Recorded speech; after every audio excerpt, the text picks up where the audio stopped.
நேயர்கள் அனைவருக்கும் உங்கள் நலம் விரும்பி ஆஸ்ட்ரோ ராஜகுமாரியின் இனிய வணக்கம். ஸ்ரீ கால பைரவரின் கருணையினாலும் அருளாலும் நோய் நொடி இல்லாமல் உங்கள் இல்லங்களில் எப்பொழுதும் இன்பம் பொங்கட்டும் என்று ஸ்ரீ கால பைரவரை வேண்டி வணங்கிக் கொள்கிறேன். இன்று நாம் 28/10/2023, 29/10/2023, 30/10/2023 இந்த 3 நாட்கள் கிட்டத்தட்ட இதுல இந்த 3 நாட்கள்ல 2 நாட்கள் 7 கிரகங்கள் சேர்க்கை ஏற்பட போகிறது. மேஷத்துக்கும் துலாம்லையும் சந்திரன் 28 மத்தியானமே வந்து உட்கார்ந்துடுறாரு. அப்போ இந்த சந்திரனானவர் ராகு குரு இவருடன் இணைந்து குரு வக்ரம், 7ஆம் பார்வையாக சூரியன் புதன் செவ்வாய் கேது என்ற 4 கிரகங்கள், இது ரெண்டும் சமசத்தம பார்வையில். அடுத்தது சுக்கிரன் வந்து சிம்மத்தில் அமர்ந்து இருக்கிறார். அதோட திரிகோண சந்திப்பு மேஷத்திலிருந்து சந்திரன் ராகு குரு இவர்கள் சுக்கிரனோட சந்திப்பு, சூரியன் புதன் செவ்வாய் கேது இவர்கள் சனியோடு சந்திப்பு, சனி ஆட்சி வக்ரம். இந்த கிரகங்கள் எல்லாமே இப்போ கிட்டத்தட்ட 9 கிரகங்கள் ஒரு இணைவுக்குள் வருகின்றன. இத மாதிரிலாம் ரொம்ப ரேர் வர்றது. இப்படி வரக்கூடிய இந்த வேளையில ஒரு ராகு கேது பெயர்ச்சியும் ஒரு சந்திர கிரகணமும் ஏற்படுகிறது. அதாவது ஏதாவது ஒண்ணு இருந்துட்டா கூட பெருசா ஒன்னும் பாதிப்பு இருக்காது. ஆனா சந்திர கிரகணம் மனோகாரகன் போய் ராகுவின் பிடியில் சிக்கும் பொழுது, ராகு போகக்காரகன், குரு என்பவன் போன ஜென்ம கர்மாவை சொல்லிக்கொண்டே நம்மளை உண்டு இல்லைன்னு பண்ணி நம்மள ஒரு ஷேப்புக்காக இந்த ஜென்மத்துல கரெக்டா நட அப்படின்னு தண்டனையை கொடுத்து நேர்வழிப்படுத்தக்கூடியவன். சனி தண்டனையை கொடுத்து வச்சு செய்வான், தெளிய வச்சு. ஆனா குரு கம்ப்ளீட்டா பிரச்சனையை கொடுத்து போன ஜென்ம கர்மாக்களை எல்லாம் கழித்து நல்வழிப்படுத்துவாரு. அப்ப நமக்கு அது புரிவதற்கு ஒரு தன்மையை அங்க குரு கொடுத்துரும். சோ இத மாதிரி கிரகங்கள் இருக்கும் பொழுது ஒரு ராகு கேது பெயர்ச்சி என்பது அவ்வளவு நல்லது இல்லை. நாட்டுக்கும் நல்லது இல்லை, நாட்டு மக்களுக்கும் நல்லது இல்லை. அப்படி இருக்கக்கூடிய இந்த சூழ்நிலையில் இந்த 12 ராசிக்காரர்களுக்கு என்ன மாதிரியான பிரச்சனைகள் வரும், எதுல கவனமா இருக்கணும், அதை மட்டும் ஷார்ட்டா சொல்லிட்டு போயிடுறேன். 1. 2வது, இந்த 3 நாட்களும் நான் வந்து சான்ஸ்கிரிட்ல கொடுத்தா எல்லாருக்கும் சான்ஸ்கிரிட் படிக்க தெரியாது, ப்ரொனன்சியேஷன் தப்பா போயிடுச்சுன்னா அர்த்தம் அதார்த்தமாக மாறிவிடும். அதனால அது அனார்த்தமா மாறாமல் இருப்பதற்காக நான் சுத்த தமிழ்லயே கொடுத்திருக்கிறேன். எல்லாருக்கும் தெரிஞ்ச பாடல். ஏன் நம்ம துர்காவை எடுக்கிறோம் அப்படின்னா, ராகு கேதுகள் பிடியில் இருந்து நம்மை தற்காத்து கொள்வதற்கு துர்க்கையானவள் வந்து நிக்கணும். 1. 2வது, மனோகாரகன் சந்திரன், சந்திரனின் அம்சம் அம்பாள். அதனால்தான் முழு பௌர்ணமி அன்னைக்கு அம்பாளுக்கெல்லாம் சந்தன காப்பு குங்கும காப்பு அப்படியெல்லாம் செய்து வழிபாடு செய்கிறோம். சந்திரன் தாய்க்கு உரியவள்.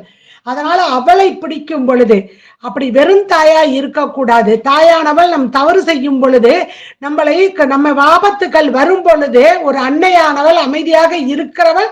அப்பொழுது அவர் துர்காவாக அவதாரம் எடுப்பார். கண்ணகி ரொம்ப அமைதியானவள். கணவனை கொண்டு விட்டாங்க அப்படின்னதுக்கு அப்புறம் அவ அப்படியே தேவியாக, துர்கா தேவியாகத்தான் போய் நின்னா பாண்டியன் சபையில. அதாவது வீட்டை விட்டு வெளியில வராம இருந்த ஒரு பெண் ஒரு ராஜ சபையில் போய் அவ்வளவு பேருக்கு முன்னாடி வாயில் எல்லாம் தள்ளிவிட்டு போகிறாள் என்றால் அவளுக்கு ஒரு ஆபத்து வந்ததுக்கு அப்புறம் அவளுடைய ரியாக்ஷன் வேற மாதிரி இருக்கும். அதனாலதான் இந்த காலகட்டத்துல துர்காவை நாம் வழிபாடு செய்யும் பொழுது, சந்திரன் ராகு பிடியில் மாட்டும் பொழுது ராகுவும் கேதுவும் சென்று அன்னை அவளை துர்கா தேவியை வழிபாடு செய்கின்ற இருக்கக்கூடிய வேளையில் அந்த அன்னையை நாம் வழிபாடு செய்தோம் என்றால் கண்டிப்பாக இந்த பிரச்சனைகளில் இருந்து நமக்கு ஒரு நல்ல விடிவு காலம் வரும். அந்த 3 நாட்களும் காலையிலயும் சாயந்தரமும் ஒரு 5 நிமிஷம் இருந்தா அந்த பாட்டை பாடிட்டு போயிடலாம். நீங்க எங்கேயும் கோயிலுக்கு கூட போக வேண்டாம், வீட்டு பூஜை ரூம்ல விளக்கேற்றி வைத்து நீங்க காலையும் சாயந்தரமும் இதை சொல்லிக்கிட்டு இருக்கிறது மிக சிறப்பு.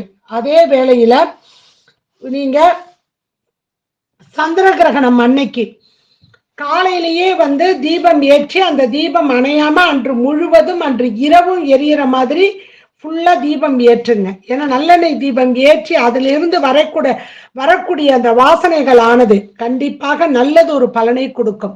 அதனால 28ஆம் தேதியாவதும் நீங்க சனிக்கிழமை காலையில ஏற்றக்கூடிய தீபம் கிரகணம் அன்று இரவு 2:24 தான் முடியுது.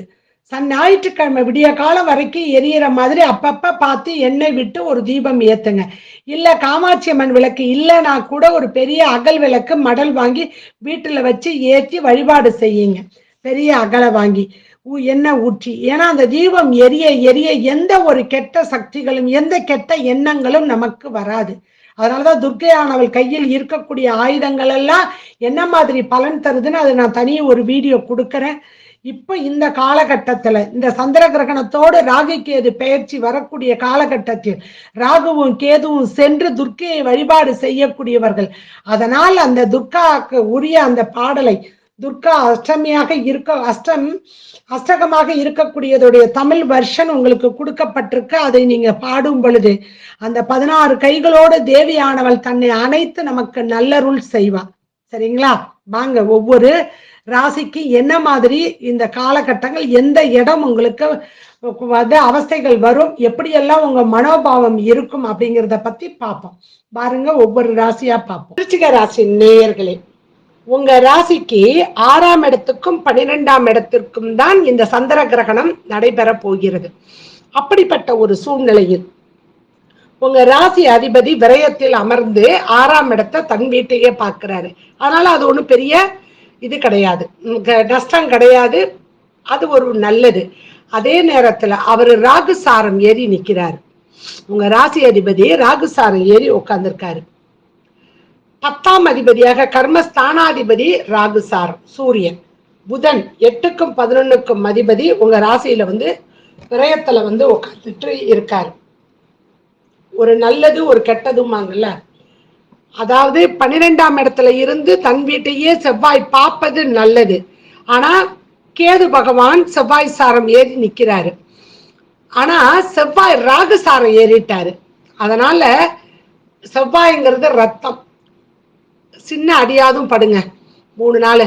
நீங்க அருவாமனை கத்தி எதுலையாவது நீங்க கூர்மையான ஆயுதங்கள்லயோ இல்ல மின்சாரம் இது சம்பந்தப்பட்ட நெருப்பு இந்த 3த்துலயும் கொஞ்சம் கவனமா இருங்க. ஏன்னா நெருப்பு ராசிக்குள் நடக்கக்கூடிய சந்திர கிரகணம் காற்று ராசியை பார்த்து இருக்கு. உங்க ராசி அதிபதி காற்றுல போய் உட்கார்ந்துருக்காரு. சோ இந்த செவ்வாய் ராகு இணைவு கொஞ்சம் படுத்தி எடுக்கும். அது மட்டும்தான் இங்க உங்களுக்கு பெரிய மைனஸ். சரிங்களா? அதுல மட்டும் கொஞ்சம் கவனமாக இருங்க. தினமும் முருகப்பெருமான் வழிபாட்டை மேற்கொள்ளுங்க. துர்காவை வழிபாடு செய்தாலும் கூட உங்க ராசிக்குன்னு இருக்கக்கூடிய செவ்வாய்க்கு அதிபதியாக இருக்கக்கூடியவனே முருகப்பெருமான். அதனால அவரை வழிபாடு செய்யறது உத்தமம். சரிங்களா? உங்க ராசிக்கு 2க்கும் 5க்கும் அதிபதியாக இருக்கக்கூடிய குரு வக்ரமாயி 6ல போய் உட்கார்ந்துருக்காரு. அதனால உங்க பணம் பாத்தீங்கன்னா சம்பாதிக்கிறது கடனுக்கே நீங்க வட்டி கட்டுறது மாதிரியே இல்ல கடனை அடைக்கிறதுக்கே போயிட்டு இருக்கும் இந்த காலகட்டம். குரு வக்ரமாயி அங்க 6ல உட்கார்ற வரைக்கும். அவர் நவந்து உட்காரும் பொழுதுதான் உங்களுக்கு 2024 எண்டுல தான் நவர்றாரு. அப்பதான் உங்களுக்கு நல்லது ஒரு குரு பலம் சேரும். அது வரைக்கும் அப்படிதான் போயிட்டு இருக்கும். ஏன்னா பெரும் பணத்துக்கு அதிபதி அவனே 5. பூர்வ புண்ணியம் நல்லா இருந்ததுன்னு வச்சுக்கோங்க. உங்க பாட்டனார் நல்லபடியா சொத்து சேர்த்து வச்சிருந்தாரு. சொத்துனா நல்ல கர்மாவை சேர்த்து நல்ல புண்ணியத்தை சொத்தா சேர்த்து வச்சிருந்தாருன்னா இந்த பாதிப்பு உங்களுக்கு இருக்காது. இது 1. 2வது ஒரு விஷயம், உங்களுடைய சுய புத்தியும் நல்லா வேலை செய்யும்.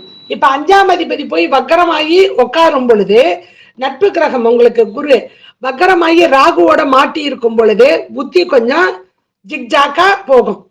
அதாவது சொல்லுவாங்கல்ல மனிதன் பாதி மிருகம் பாதி அந்த மாதிரி போயிட்டு இருக்கும். அதனால அதுல கொஞ்சம் கவனமாக இருந்துக்குங்க. என்ன ஓட்டம் எப்படி இருக்கு, மன ஓட்டம் எப்படி இருக்குன்னு சுய ஆராய்ச்சி பண்றதுதான் யோகா மெடிடேஷன்லாம். சுவாசத்தை கவனிக்கும் பொழுது நமக்குள் என்ன நடக்குது அப்படின்னு ஒரு யோகா செஞ்சுட்டு உட்காரும் பொழுது அது தெரியும். மெடிடேஷன்ல நீங்க உட்காரும் பொழுதே போக போக அந்த பலன் தெரியும். அதனால அதை மாதிரி பண்ணிக்கிறது ரொம்ப நல்லது. சரிங்களா? எப்பயுமே இந்த விருச்சிக ராசி கொஞ்சம் சுயநலத்தோட தான் இருப்பாங்க. அதனால கொஞ்சம் கவனமாக இருந்துக்குங்க. அஷ்டமாதிபதி விரயத்துல வராரு.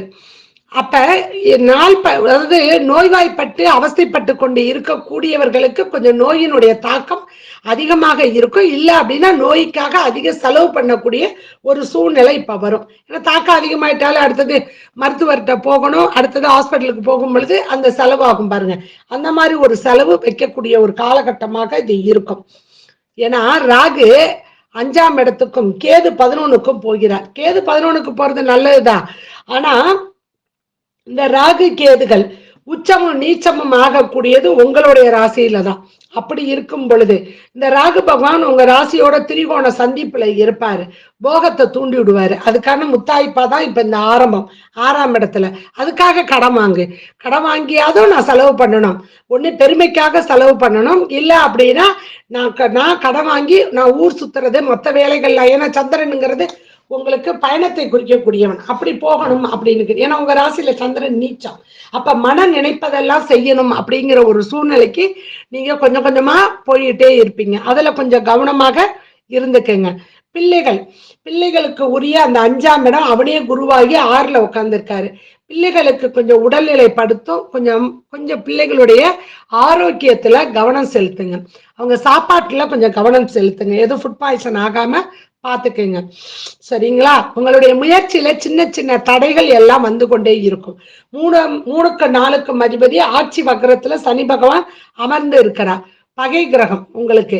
அவர் வக்கரமாகிறது ஒரு வகையில நல்லதுன்னு நம்ம எடுத்துக்கிட்டாலும் அந்த சுகத்துக்கு எல்லாம் இருக்கக்கூடியது இந்த சுகம், இவற்றை வண்டி வாகனம் சுகம் இவை எல்லாத்தையுமே அங்க அவரு கொஞ்சம் காலி பண்ணிட்டு இருப்பாரு. ஏன்னா ராகுவின் பார்வையில அவர் இருக்கிறதுனால அந்த இடத்த கொஞ்சம் பாதிப்பை அடைய செய்வாரு. தாயினுடைய உடல்ல பாத்தீங்க அப்படின்னா கால்வலி, தோல் வியாதிகள், நரம்பு, இந்த 3லுமே சனி பகவான் கை வைப்பாரு உங்களுடைய தாய்க்கு. அதனால அதுல கொஞ்சம் கவனமாக இருக்கணும்.